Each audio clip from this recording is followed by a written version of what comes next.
رسول اللہ صلی اللہ علیہ وسلم نے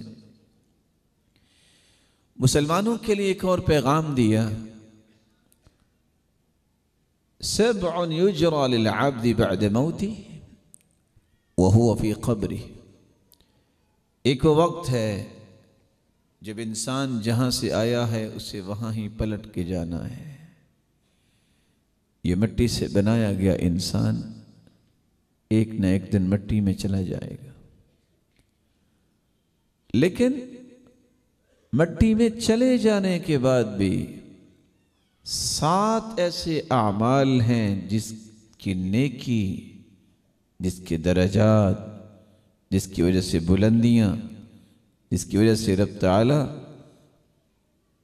اسے اجر و ثواب عطا کرتے رہتے ہیں یہاں تک کہ قیامت آ جاتی ہے۔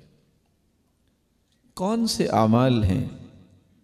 من علم علما ونشرہ، جو شخص کسی کو علم سکھاتا ہے یا اس کی نشر و اشاعت کا سبب بنتا ہے۔ دوسرا عمل، او بنا مسجدا، یا وہ مسجد تعمیر کرواتا ہے۔ تیسرا عمل، او حفر بئرا، وہ کنواں کھدوا دیتا ہے۔ اور دوسری روایت میں او اجرا نہرا، یا نہر جاری کروا دیتا ہے، مسلمانوں کے لیے پانی کا بندوبست کرتا ہے۔ چوتھا عمل، او ورث مصحفا، یہ قرآن مجید کا مبارک نسخہ وہ وراثت میں چھوڑتا ہے۔ پانچواں عمل، او غرس نخلا، کھجور کا درخت لگاتا ہے۔ اور مومن کی مثال بھی اللہ کے رسول نے کھجور کے درخت کی مثال دی ہے۔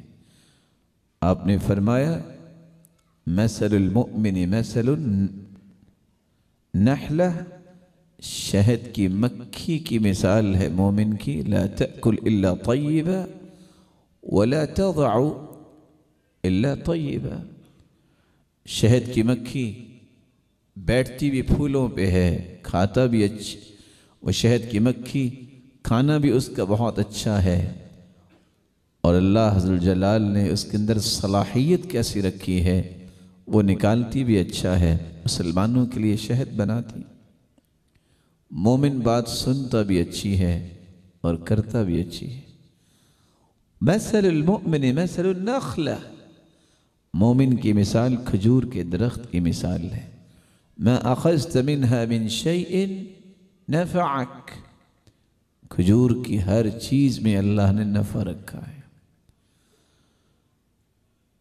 او بیتا لابن السبیل بنا، چھٹا عمل، کسی مسافر کے لیے، کسی ضرورت مند کے لیے گھر بنا دینا۔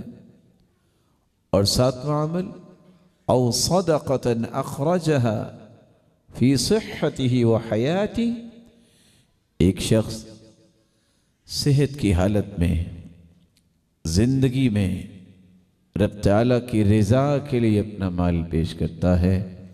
یہ 7 ایسے اعمال ہیں جس کی وجہ سے انسان دنیا سے چلا بھی جائے تو رب تعالیٰ اسے اجر و ثواب دیتے رہتے ہیں اور قیامت تک اس کی نیکی جاری رہتی ہے۔